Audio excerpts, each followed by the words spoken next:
Today we're talking Dark Winds Season 4, Episode 4. Welcome to Screens in Focus. I'm Diana. Renee is here. Hi, Renee. How are you? Hello, I am well. How about you?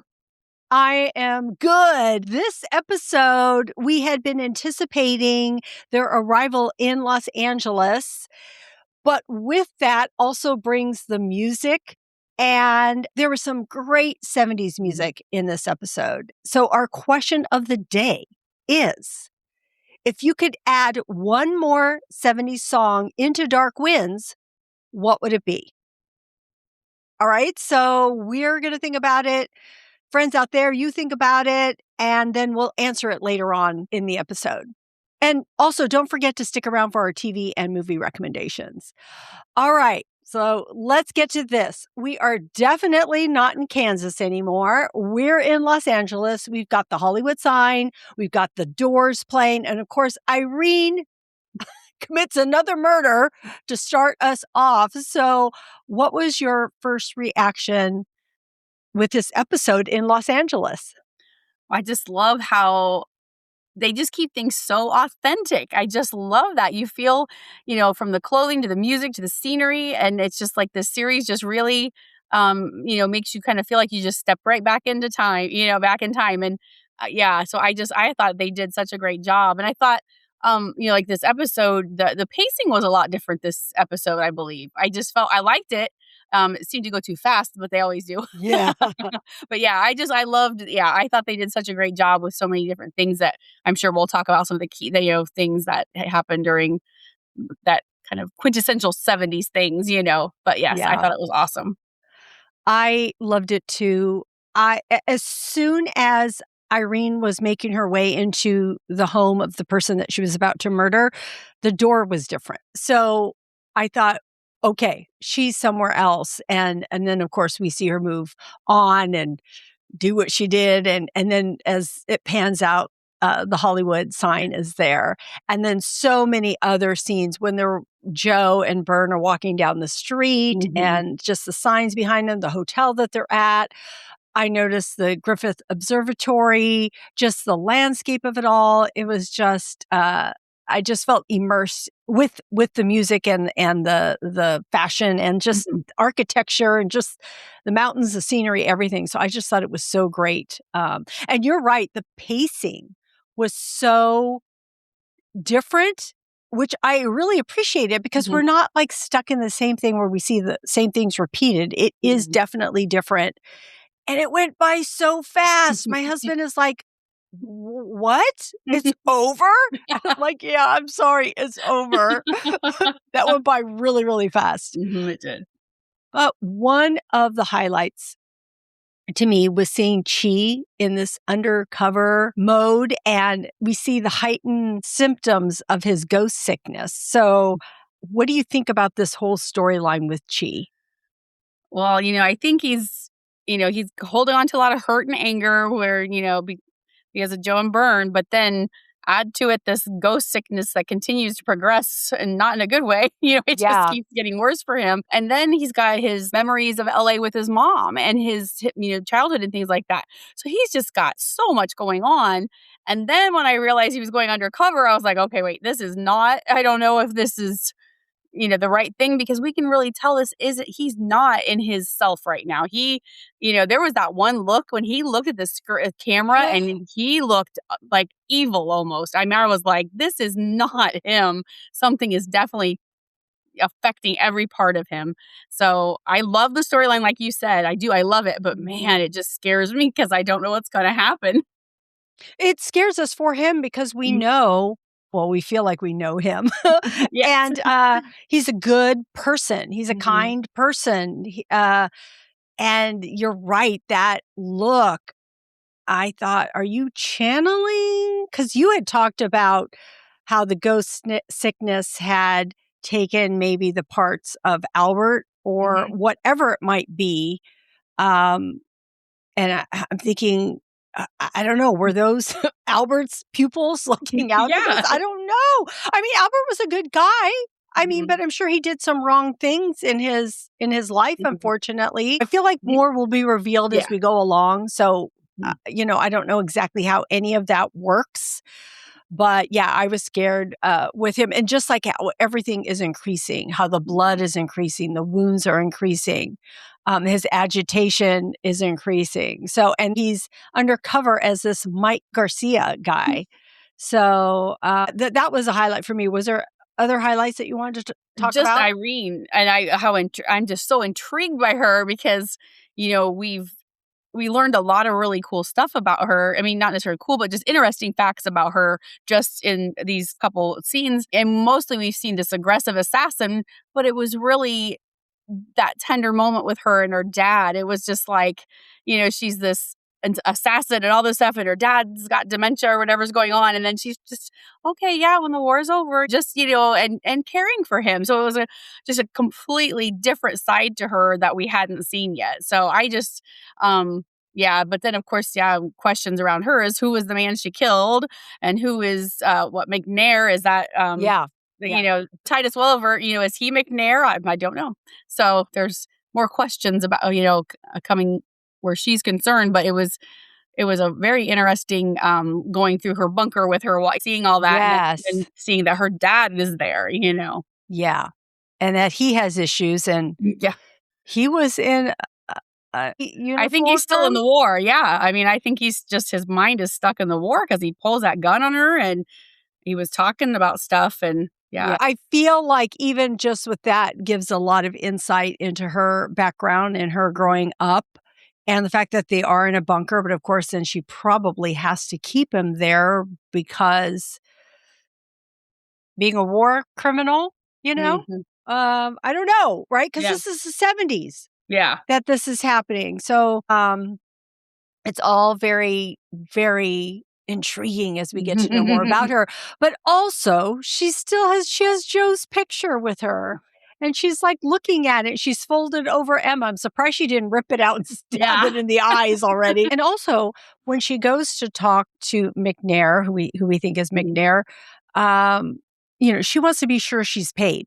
Like, I Mhm. need to get paid for what I did. And I think probably because she's taking care of her father. I'm sure Mhm. that's motivation as to her wanting to have the funds because she did what she needed to Mhm. do.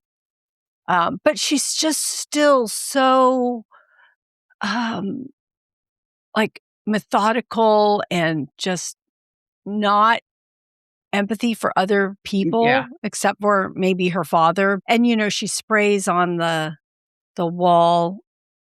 Was it "The Truth Dies with Me"? Yeah, I think so, yeah. Yeah, something like that. Yeah. She's scary though. Okay, so we keep opening with deaths and her each episode. So I don't know how far we're gonna go with this. Yeah, like, okay. What's gonna be her tally at the end there, I know. I know. How many and who is it gonna Yeah. affect? Like, how many people are we gonna go through? Mhm. And Joe being attacked at the end, and Yeah. who are these people? Yeah. 'Cause they were, like, had sniper rifle at the club thing that she Yeah. was in, yeah. Yeah. So I was scared for him, but then we see the preview, so I'm not mhm. too totally scared, but Yeah. still, right? Yeah. Because we don't know what he's getting into at this point. And then, of course, Emma and Joe have a meeting. That was good to see Emma, even though you're not giving us quite what we want, but at least it's Mhm. in Yeah. the direction that we want. Yes. What would you think about Emma and Joe? Yeah, I was so glad about that because, yeah, we just needed to see that, and I just felt like seeing them together, it was something I needed. I just was like, okay, you gotta see them together. But I think it was, it kind of gave me some hope the way he, held her hands to him and she didn't pull away and, just all of those things. So I just think that it was, just a real hopeful scene. And then when I loved it when the waitress was standing there, she's leaving and he's just watching and the waitress is like, so do you know what you want? And, he doesn't say a word, but we can all see in his eyes, yes, he knows what he wants. He wants Emma. Yeah. That's it. That's all he wants. So Yeah. I love that. I thought that was a really fun way to end that little segment. Yeah. That was such a good segment. I even liked previous to that when he calls her And he's like, look, I don't want to blindside you. I want you to know that I'm here. And I loved it. I thought it was so thoughtful of him to do that. Of course, maybe he wants to meet with her. And then as soon as she says, well, do you want to meet me here? And he says, I wouldn't miss it for the world.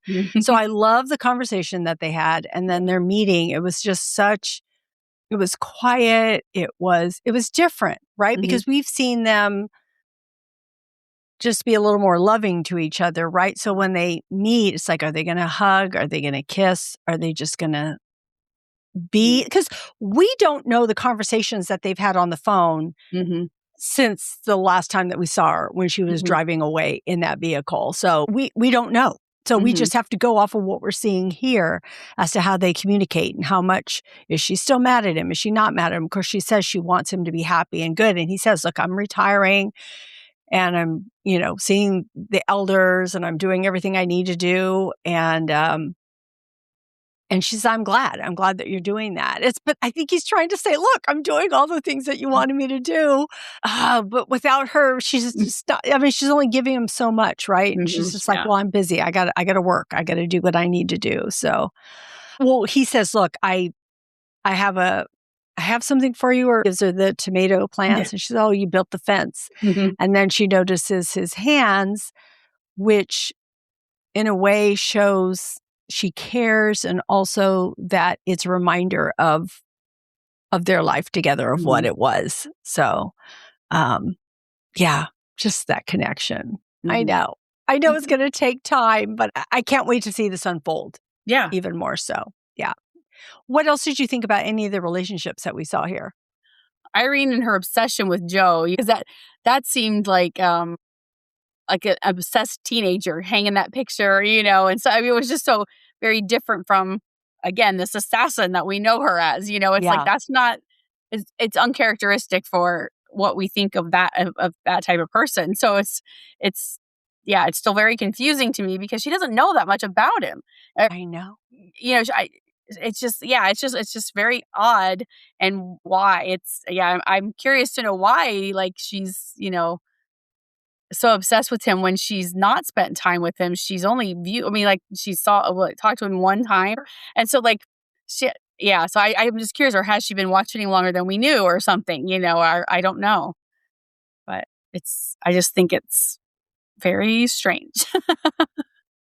I guess you just get an attachment. Maybe she has been, I don't know, admiring him from afar. And then they did have that one run-in. Yeah, like what made her, maybe it's just something about him. Like we had talked about how he had, built the things that he had, the sweat lodge, and she just thought so much of that. And I think in a way, she's like a young girl when it comes to love. Like maybe she hasn't experienced.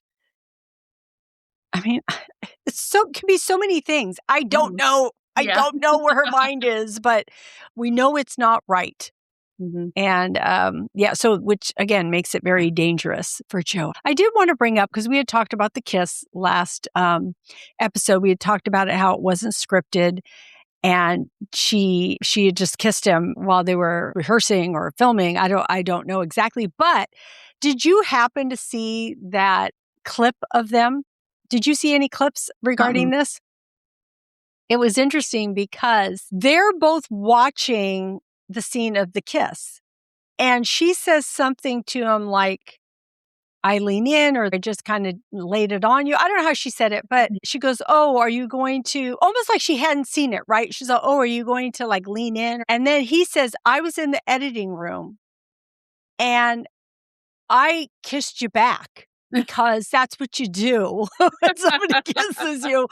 He says, we had to edit it out because Joe can't, basically, these are me adding in my own words a little bit, but basically Joe can't be kissing you. So we had to edit me kissing you back. So I just thought it was so interesting hearing them talk about that episode. So everyone should go check it out, because it is very playful, those two talking about it.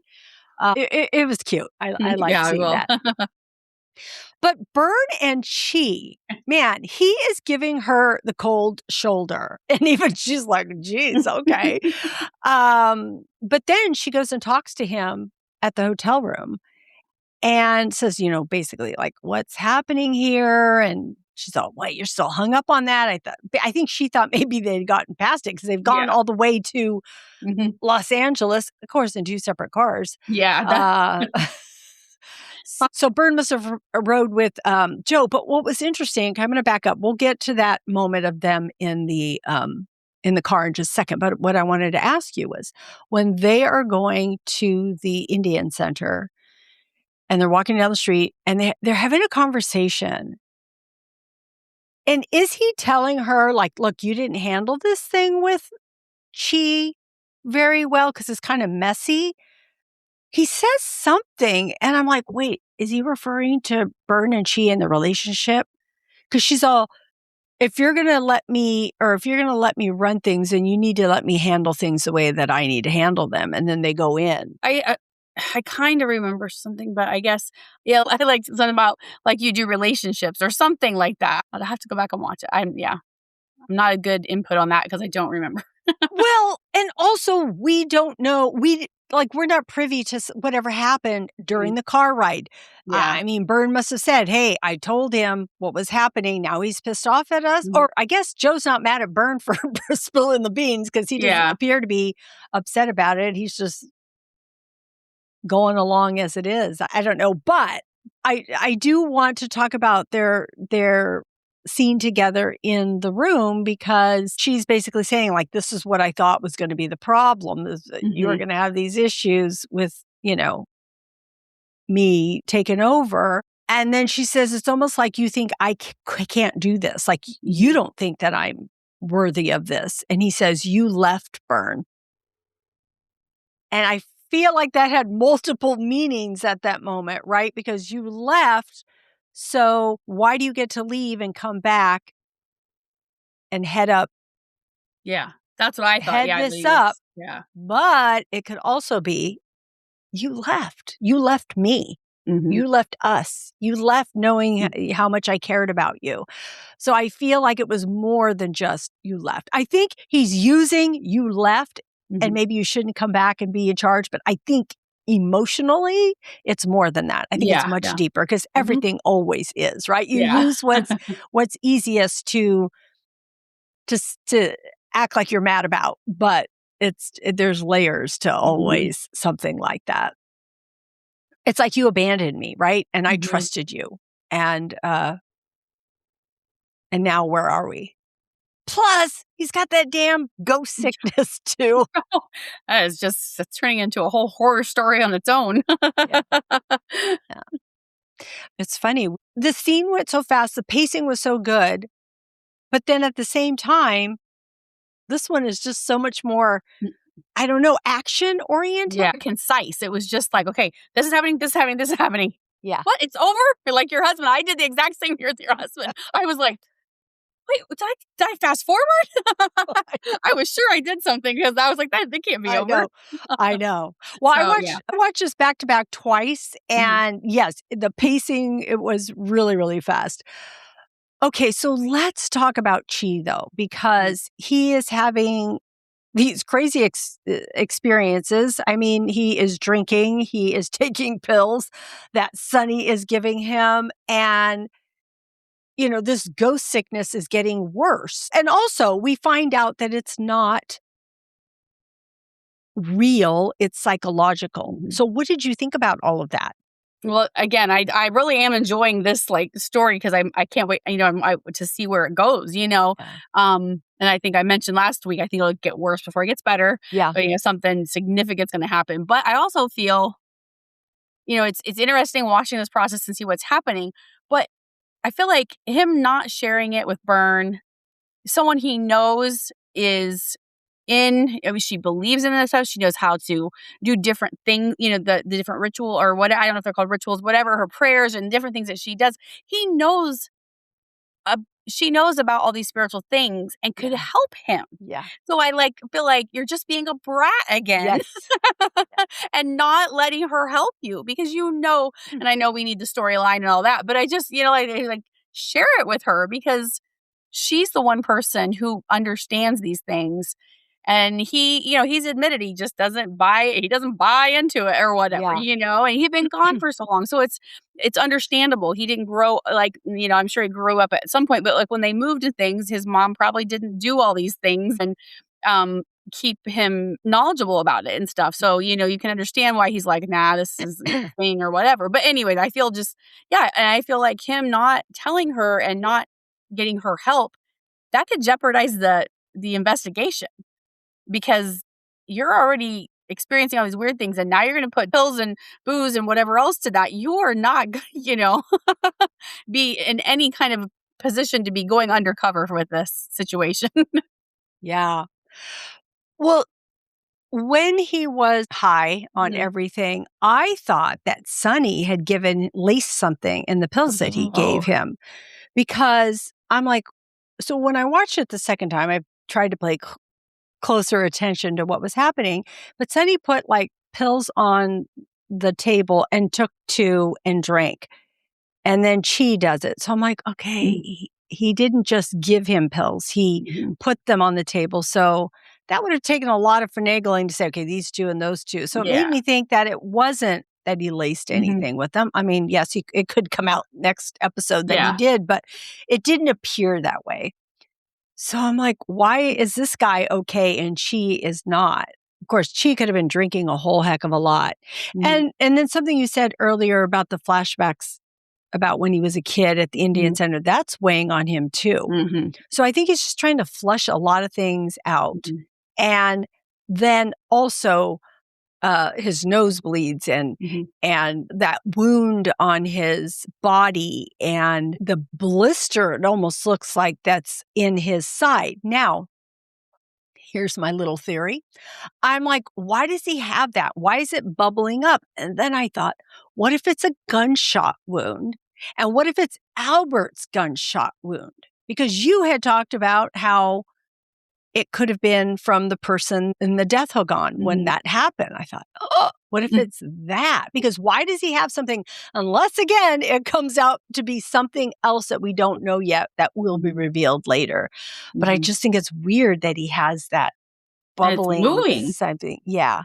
That's Whatever the that weird part. Like, is. why is it moving? Yeah. But I think like you were talking about the drugs and that being, thinking it was laces, but we saw him do some other, his hallucinations are getting stronger. So I just felt that it was just a really bad, I mean, like I didn't, at first I was like, oh, wait, is this right? Because you don't know till it's over that Yeah. is this really happening? Yeah. So his nosebleeds, though, those are really happening. Because, I mean, I'm asking because Sonny saw that and handed him Yeah. I think I would, I, I don't know. Who knows? because, I mean, Sonny handed You're him the, right. like, You're right. handkerchief. That makes sense. That makes sense. Because initially I kept thinking, okay, maybe those aren't really either. But then when he handed it out, I thought, okay, well, Yes. he's obviously seeing Yeah. something. So, again, not that I know anything of what that means. I'm just clarifying for myself because Yes. that gave me the impression, okay, so the nosebleeds are real, but all this other stuff, but it is getting way worse than like some other little incidents that we saw in Yeah. whatever the other things that had happened where we just go, oh, that wasn't that actually didn't happen, and so.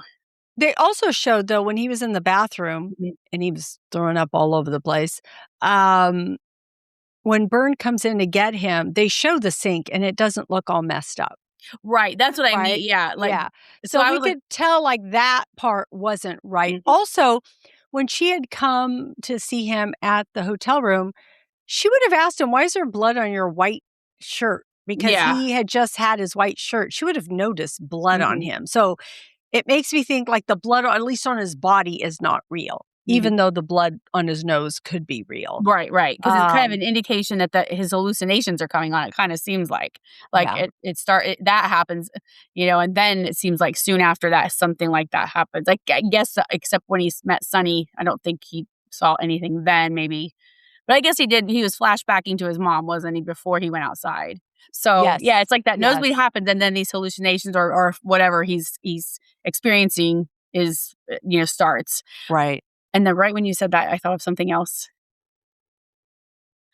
Oh, I thought of also in the bathroom that I wondered if he was really throwing up, because we didn't see in the stall then afterwards. So I wonder if the pills and booze combination did make him start to vomit and things. But again, then that perpetuated his hallucination to be very, very severe. Yeah. I don't know, because we didn't see like in the stall where he had been throwing up. But yeah, it's a lot of mystery behind all this, and I'm very anxious to find out what it's all about. Because at one point I also thought, are the wounds real? Like, I mean, we know the one is, because I think everybody knew that one happened. But like this new one, is it real? Is he hallucinating it? Because the blood, and stuff. Chee, what are you doing? What's happening What's to you? happening? Man, yeah.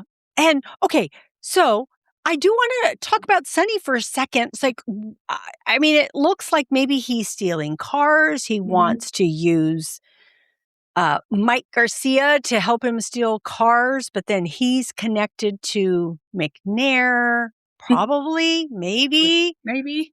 Oh, because that girl does tell Billy, basically. She actually spills a lot, which helps Billy, Mhm. right? Yeah, right. Because it's basically, you don't want to be here. And you don't Mhm. want that lady in the green van to come, because if she knows about you or knows something's up, then, you need to get the heck out of here, because Mhm. she's not going to let up. That girl had a lot of information to share with her there.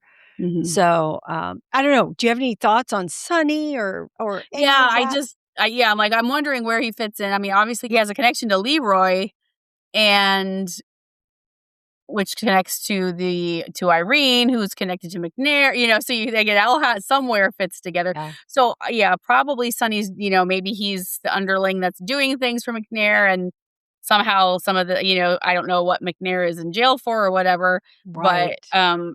obviously that was the other thing. The ring that he Yeah. wore Uh-huh. was like was Yeah. Albert's ring, yeah. Yeah. And so so then obviously, or at least those two were involved with something where they've got these rings that are, whether it's a gang or whatever it is. So yeah, it's just I don't know what his connection is, but yeah, like you feel like those Polaroids were obviously significant, and what do the cars have to do with it, or are they just A side a side thing? And then thing. Yeah. Albert has gotten mixed up with McNair some other way. So yeah, it's hard to know there, because Sonny seems pretty connected and pretty sneaky, and I could see him doing like all kinds of things. So So also McNair talks about his trials coming up. He doesn't want any hiccups, basically, when that comes in.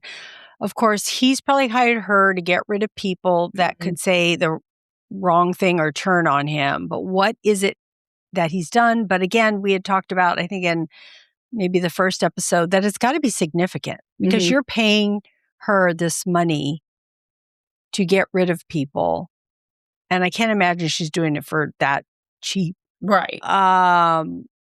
So what is it that you are Mhm. doing that, that you have that much pull and that much power to do this and that much money to do it? So it's got to be more than just cars. Yeah, and then you have this rich guy that got killed, Oh, you know, that's true. Yeah. and it said the truth dies with me. So it's like he was some kind of witness or something, and now he's dead, and whatever truth that she was, talking about, supposedly dies with him. But is this stuff that Albert knows? Does he know something that involves all this? Yeah. He could have been like an accountant or Mhm. something, you Yeah. know?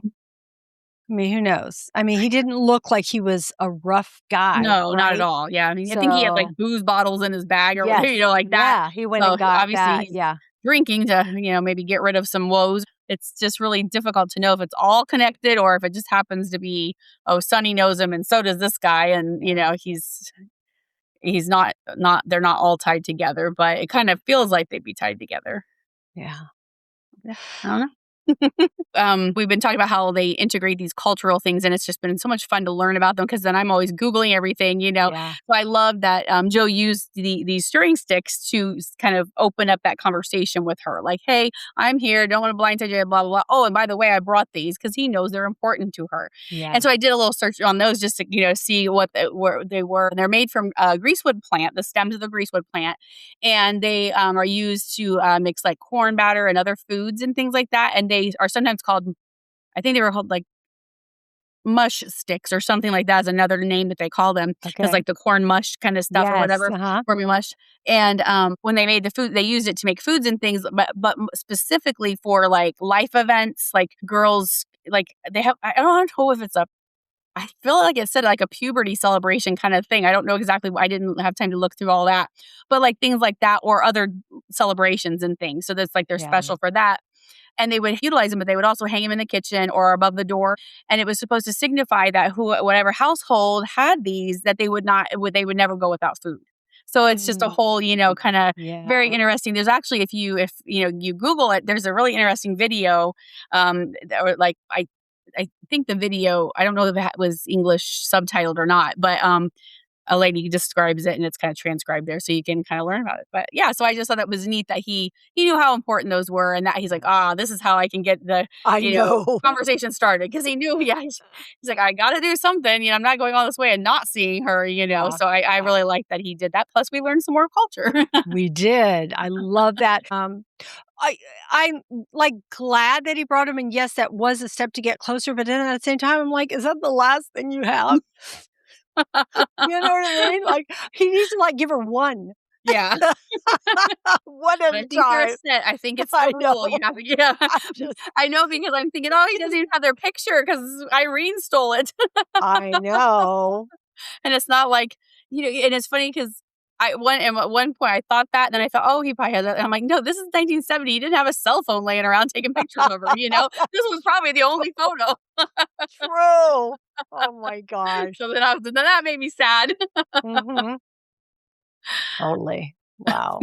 I love that. And I have some more things that are worth mentioning in this episode. So one is there was a marquee nod to the late producer of this show, which is Jeremiah Johnson starring Robert Redford. So I thought that was really cool that they put that in here. Also, we talked about the music and how much we appreciated that. And at the beginning, it was The Doors. It was End of the Night. And it was funny. I'm so good. I'm so good. Look, I'm giving myself a pat on the back. The song comes on and I'm like, that sounds like The Doors. And mind you, I know The Doors, but I don't have any Doors vinyls or anything. So I only know them or the movies that I've seen. But then, of course, I have to look it up because I hear the words End of Night. And I'm like, yes, it's The Doors, right? So then after that, when we see, when they open up to LA and we hear, and we see, I think it's when we see the Hollywood sign, it's Led Zeppelin. I'm a big fan of Led Zeppelin, okay? But I love Led Zeppelin. I love a lot of the songs, but I don't always know all the names of every single song. So I asked my husband, who is supposed to be a Led Zeppelin fan. I'm like, what song is this? And he can't remember. And I'm like, ugh. So I'm like, I think it's Black Dog. And so what do? I get on my phone, I look it up. It's Black Dog. I'm like, yes, 2 for 2. I'm loving this. So I was feeling very proud of myself last night as I sat there and I was able to say the names of these songs because a lot of times I know songs or I know actors or faces. And then but sometimes I just can't name things as much as I've seen them or whatever. But I also wanted to say that the Rolling Stones song was in here all down the line. And there was also in the Navajo Bar, there was Red Dirt Boogie Brother by Jesse Ed Davis. But I'm going to go listen to I can't even say it, Red Dirt Boogie Brother because I want to hear it again. I want to hear it on its own. So I think that would be really cool. The other thing was that when Emma asked Joe to meet her at a place called The Source, this is was an actual major vegetarian restaurant on the Sunset that led to a cult. And there's even a documentary about it called The Source Family. So then I started digging in deeper and like Marlon Brando used to go to this restaurant. And so do you know about this restaurant? I didn't until I saw it and I looked it up. Yeah. Yeah. And I think Warren Beatty, maybe. Yeah. I can't remember. And there was a few other people that used to go there. Yeah. And like there's this documentary and there's all this stuff about it and there's articles. And I'm like, wow, I love that of course, when you're in LA, you have to use something that's something. Right? It has to have some meaning behind it. Of course it does. So I just thought that was so fascinating. Yeah, and I guess it's, in Annie Hall, that is where the restaurant that they're at, he asks for, like, what is he at? The alpha I think he asks for the alfalfa sprouts and mash or something like Uh-huh. that, and it's, like, it's not, like, at the restaurant, but it's supposed to be, like, influenced by that restaurant is what I read Uh, online, so I thought that was yeah, interesting too, that yeah, there's another, little, yeah, little, pop culture kinda reference there, or, yeah. that had referenced it, so yeah. But yeah, that was really interesting, and the leader, I can't remember what his name was called now. I read that he Yes. started in the late '60s, but he died in 1974 in a hang gliding accident. And so then the cult kind of just dispersed at that point then because their leader was gone. Yeah, So it wasn't a long-lived thing, but yeah, yeah, so it yeah. definitely, so but yeah, but very interesting, because And that's now it that's very rare to have a vegetarian dedicated a yes. vegetarian restaurant Yeah. in the '70s. Yeah. 70s, yeah. Also, I think now it's some, cantina, Cabo Cabo Cantina, Yeah, something like something that. like that. Mhm. I don't even know. It exists today, Yeah. so people can still go and check it out. Mhm. One other thing I thought was just a little interesting. So Irene's father's they're German, right? And that we've learned, and he's wearing what looks like his Nazi Yeah, uniform still, yeah.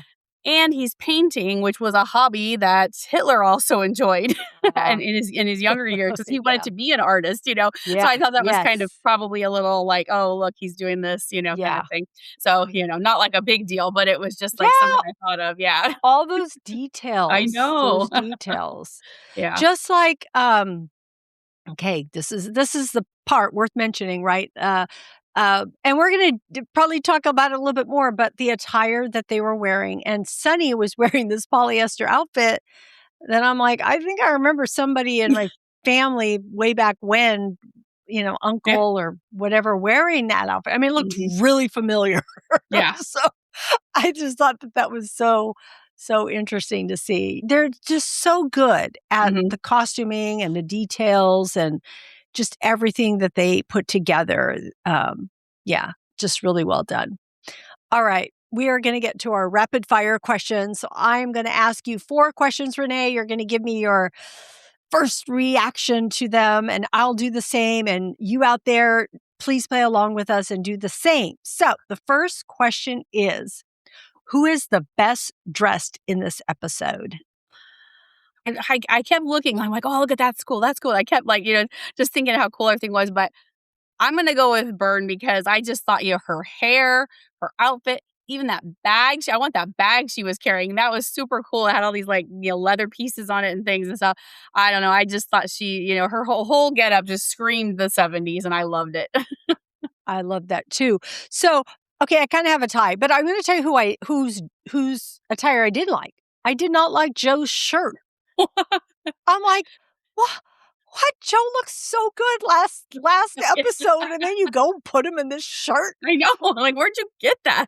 I'm like, no, it looks too short. The Mhm. color's not good. I'm like, what? You did him dirty in this Yeah, episode. I agree. But but one is Bern because she was wearing a shirt that had like things on it. It just looked so pretty on her. And then Mhm. later on, she had the clips in her hair when she had gone to the bar. And I'm like, that's so cute with her hair down. I really like that a lot. Mhm. I didn't see her purse. So I'm gonna have to check it out and I'm gonna Yeah. want one probably. But I have to say, I also really like Chee's outfit. Mhm. The shirt fit him really well. And I also really liked the pants that he Mm. was wearing, believe it or not, the way the pockets were, I know they were high, but he wore them well. He wore Yeah. high pants well. Mhm. And just the cut of them and the bell bottoms and all of that. Mhm. I just thought they were dressed really good. So Mhm.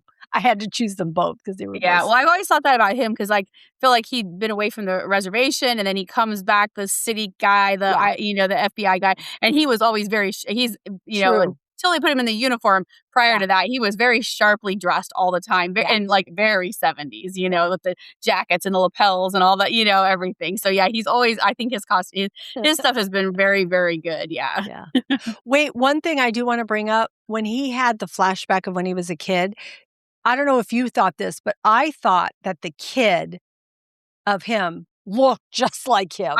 I 100% agree. I was like, oh my gosh, this guy could be him as a kid. Yeah, definitely. They picked him well. Yeah, I'm like, that looks like Chee. That's so He's good. related or something. I I don't know. know, exactly. Yeah. But His even like hair. he had that shirt on and a little necklace, and I thought that just seems like something he would have worn when he was little, just because of how he dresses Yeah. now. So no, I agree absolutely. Yeah. All right. Who is working the case the hardest or the smartest? All right.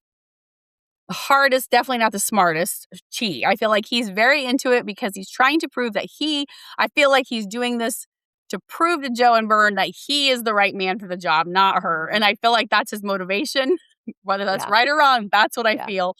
And I feel, he is working very hard, but not obviously not smart.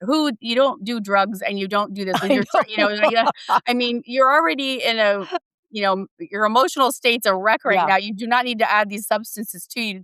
You're going to start talking about things you shouldn't be talking about. So I'll say I feel he's working the hardest for sure.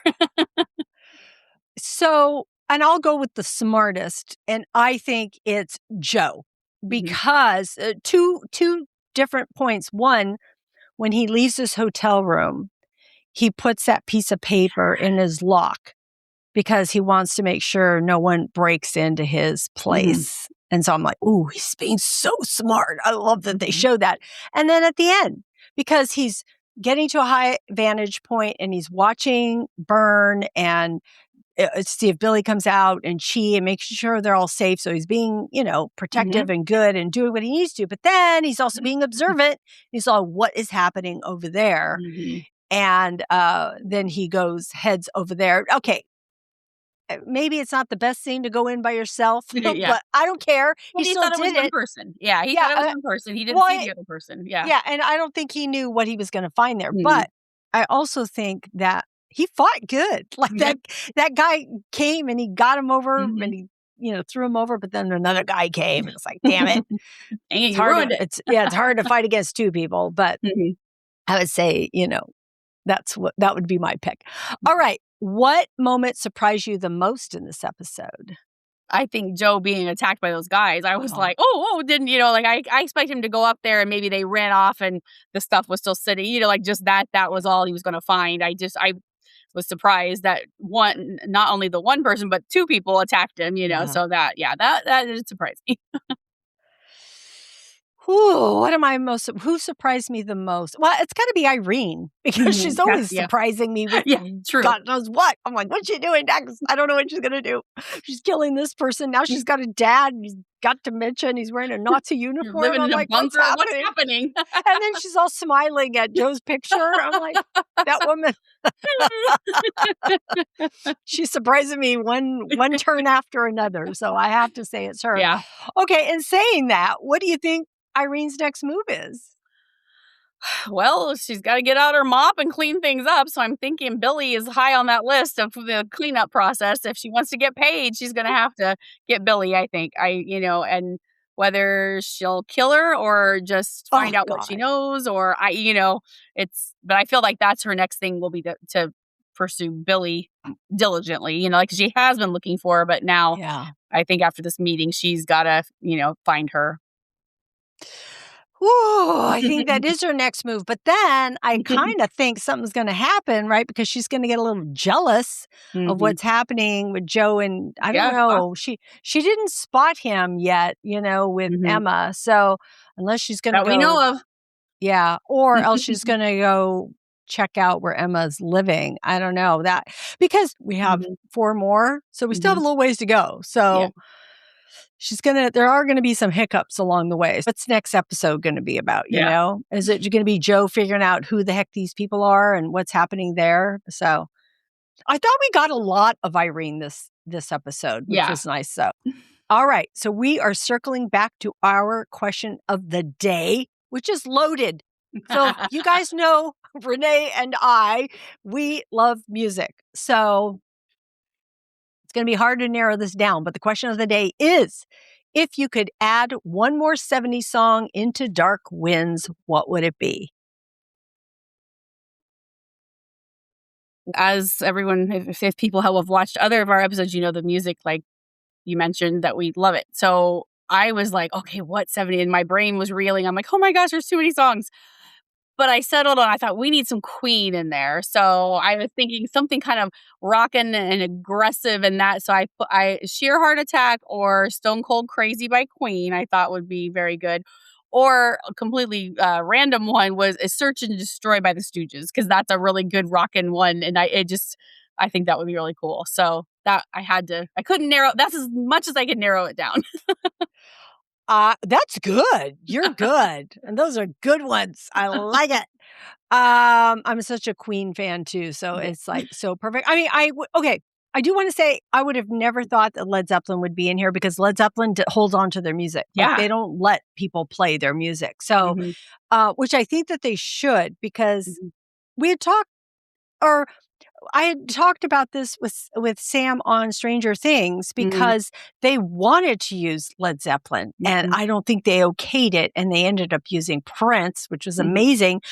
But I'm like, okay, Led Zeppelin, you are amazing, amazing. Mhm. But you have to let people at this point play your music so that Yeah. it can live on and Mhm. other people can learn about it and listen to it because it's so good.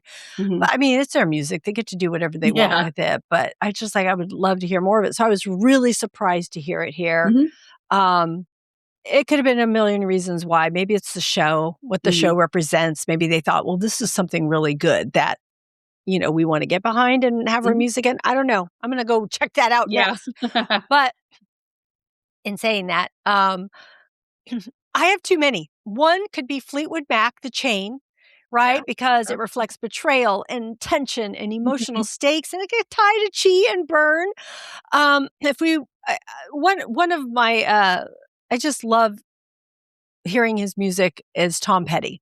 And I Mhm. thought Don't Come Around Here No More feels Mhm. very quirky and moody and LA Mhm. energy. Yeah. And but one that could fit, see, I've got a bunch. So Yeah. one that could fit Joe and Emma is Bread, and that is I Want to Make It With You. Yeah. Um, uh, there, there's just so many. There's so many. So it depends on who, Yeah. and then I'll pick your song after you tell me who you're going to choose, Yeah. and then I'll pick it. Do you know what song I really love? I mean, I really love. It's one of my all-time favorite songs, but it's in the '60s, not the '70s, and it's California Dreamin'. Yeah. So I love that by the Mama and the Papas. I've Mhm. probably said it a million times, and that's a song I would have picked, except for it's from Mhm. the '60s, so it doesn't answer the question. So, but Good, there it yeah. is. So, friends out there, what about you?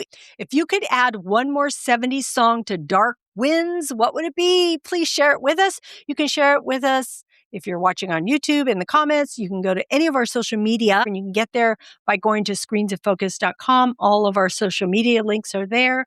Or better, you can call us at 669-223-8542 because we want to hear from you. That is a wrap up of Dark Winds episode 4. Come back for episode 5. It has been so good. And I'm just can't wait for the rest of it. But we are going to move into our TV and movie recommendations. Renee, what are you watching?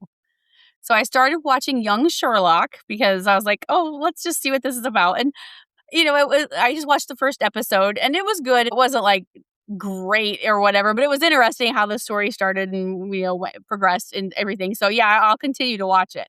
So yeah, that one I Nice. think it's just another imagining of his story or something Yeah. like that. And then The Gray House is another series, kind of a not really Western, but it's Civil War-ish, but it's executive produced by Kevin Costner and Morgan Freeman. So I thought that was interesting. So I was like, well, I gotta see this. And so it focuses on like this the unsung women who actually were like they ran a spy ring during Civil War, which helped the North, come out on top or whatever. So I don't know. I guess I didn't see if it was a true story or based on a true story, but it sounds very intriguing to me. So I started watching that again, first episode, and I definitely want to go back and learn more about that. So that was really a good one.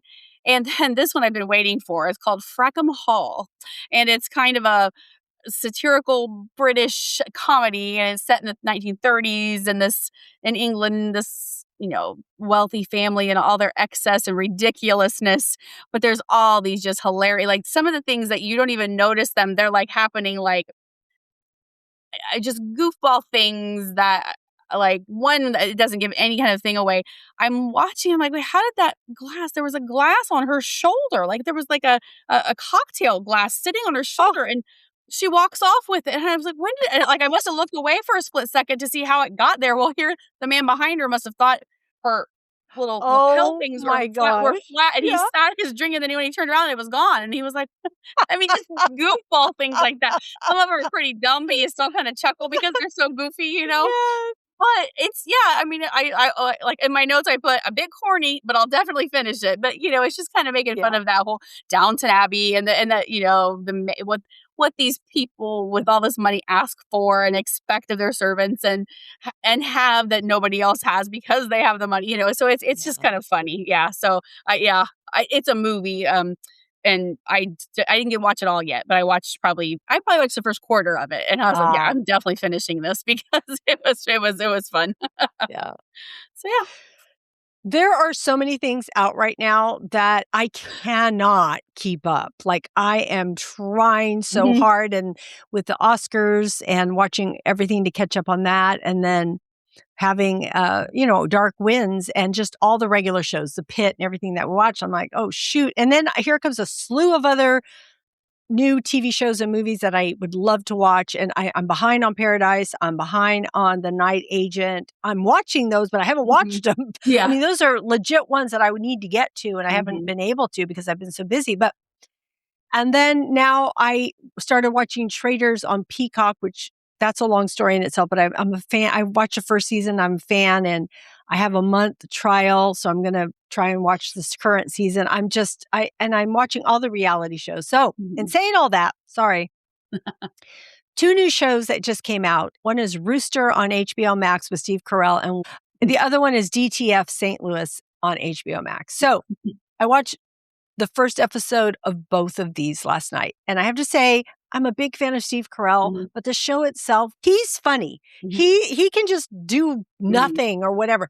And his delivery is so funny. But I don't know yet. I don't know yet. So that one is just pending. But DTF, I was thinking was going to be the same. And I put it in, and this is with Jason Bateman and Dave Harbour. So I'm like, okay. So I put it in and I'm preparing for today.